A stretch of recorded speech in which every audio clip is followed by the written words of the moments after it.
घर में 5 जहर हैं, पांचों जहर को बाहर निकालो आप। केवल डायबिटीज नहीं, आपके जीवन के सारे रोग खत्म हो जाएंगे। रसोई घर को जो बिगाड़ा है इन लोगों ने, 5 जहर रसोई घर में प्रवेश करा करके बिगाड़ा है। उसमें से उजला आटा यानी गेहूं का आटा, मैदा एक जहर, उजला नमक दूसरा जहर यानी आयोडीन नमक, ये दूसरा जहर है। तो गेहूं छोड़ा तो कहां जाना है? बाजरी, जवारी, मकई, मड़ुआ के पास जाना है, जौ के पास जाना है। उजला नमक अगर छोड़ना है तो कहां जाना है? सेंधा नमक पर जाना है, काला नमक पर जाना है, आपके यहां के सांभर झील के नमक पर जाना है। यह शुद्ध नमक है। तो दूसरा जहर हुआ। तीसरा जो जहर इन्होंने डाला है चीनी। चीनी का पिंड छोड़ो, चीनी बंद कर दो। चीनी की जगह जितनी इच्छा है उतना गुड़ खाओ, भूरा खाओ, खांड खाओ। ये डायबिटीज की अच्छी दवा है। गुड़ डायबिटीज की अच्छी दवाओं में से एक है। हमारे यहां जितने डायबिटीज के मरीजों की चिकित्सा होती है ना, सबको लिख के देता हूं प्रिस्क्रिप्शन पैड पर, प्रतिदिन गुड़ खाओ। हाँ, रसगुल्ला खाने का मन है जरूर खाओ, गुड़ वाला खाओ। जिलेबी खाने का मन है जरूर खाओ, गुड़ वाली जिलेबी खाओ। बालूशाही खाने का मन है, गुड़ वाली खा लो। जितना मीठा खाने का मन है खाओ, गुड़ वाली खा लो। तो तीसरा जो जहर है वो आपका चीनी है। हाँ। और जो चौथा जहर है वो है रिफाइन। हाँ, इस रिफाइन को बाहर निकालो। ये तेल नहीं है। आर्थराइटिक्स भी सबसे ज्यादा राजस्थान के लोगों को है। आर्थराइटिक्स, घुटने का दर्द, कमर का दर्द, माताओं को तो है ही, 100% राजस्थानी माताओं को है ये। कारण आपने इस शरीर को तेल और घी तो दिया नहीं, तेल के नाम पर रिफाइन दिया और घी के नाम पर बटर ऑयल दिया।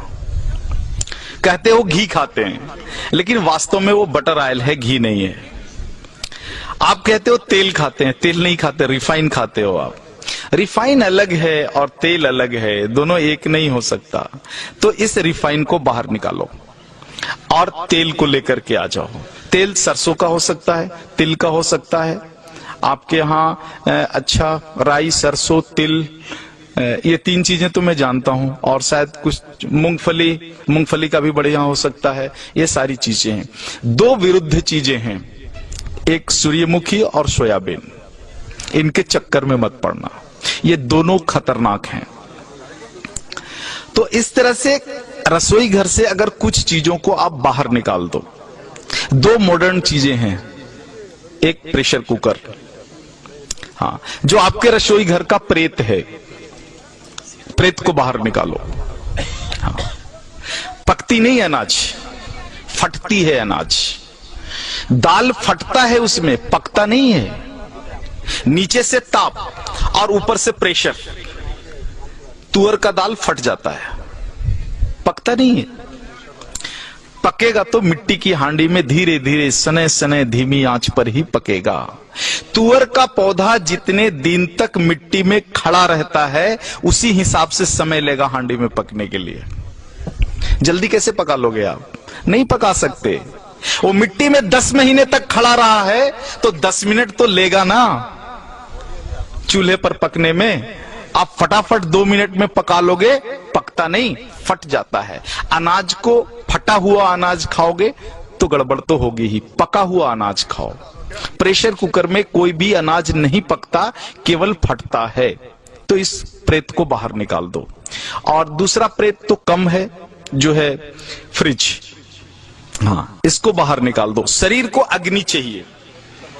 फ्रिज की सारी वस्तुएं शरीर के अग्नि को खराब कर देने वाली है। शरीर में अग्नि नहीं होगा तो पचेगा ही नहीं, और पचेगा नहीं तो सड़ेगा, और सड़ेगा तो वायु निकलेगा, और वायु निकलेगा तो पता है वायु क्या क्या करता है?